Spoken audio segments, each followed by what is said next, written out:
The big thing that I think is going to be the take home is that um, the increase in cancers in young people today.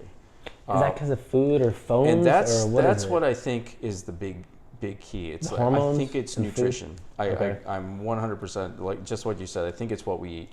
Like in patients less than 50, and I've been seeing a lot more 30-year-olds and 40-year-olds with stage 4 rectal cancer.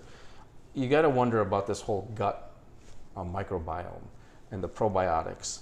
What we eat, is that helping our gut bacteria or is it hurting the gut bacteria?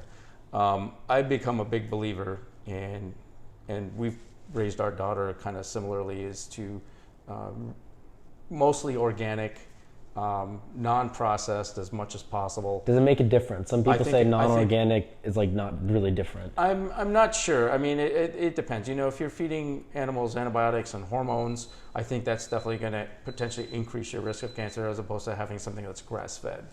I'm not saying just, and also limiting meat consumption, but I think there is something to that more natural way without pesticides, without hormones, without antibiotics. I think that all these antibiotics are probably killing our gut bacteria as well.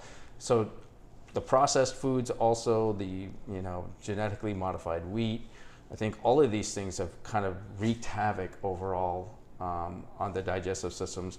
And then there's the water quality.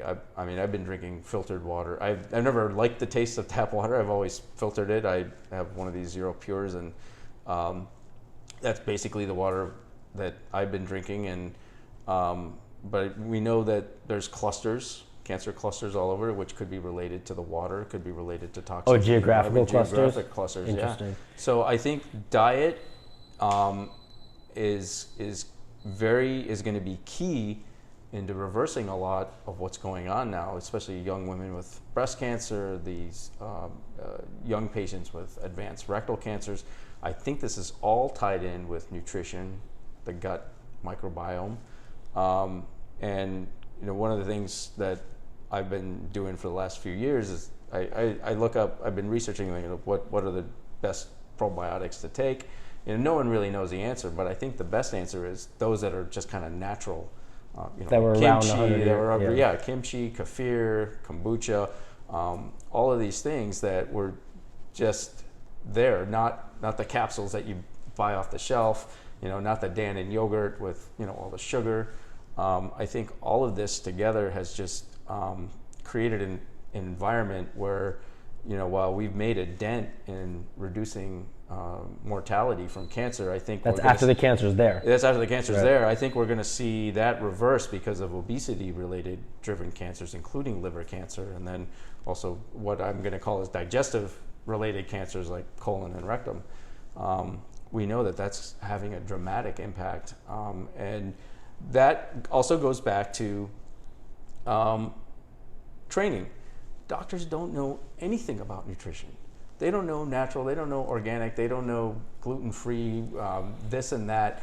We weren't taught any of that. We were taught this is how much protein you need, this is how much carbs you need. And this is how to get rid of the cancer. This is what happens if you have vitamin B deficiency, this is what you get. If you have vitamin D deficiency, this is what you get. This is what this mineral does, this is what that mineral does.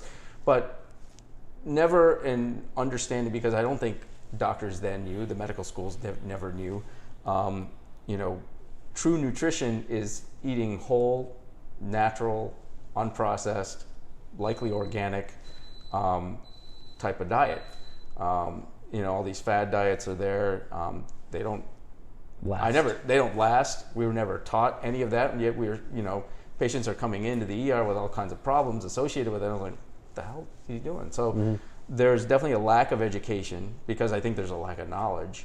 And I'd like to see, kind of a shifting of research dollars more into that kind of analysis of, studying, because we got patients now coming, well, I'm going to do the orbital diet, I'm going to do alternative care, and I'm like, I can't tell you that it's going to work. And then the other big thing now is cannabis.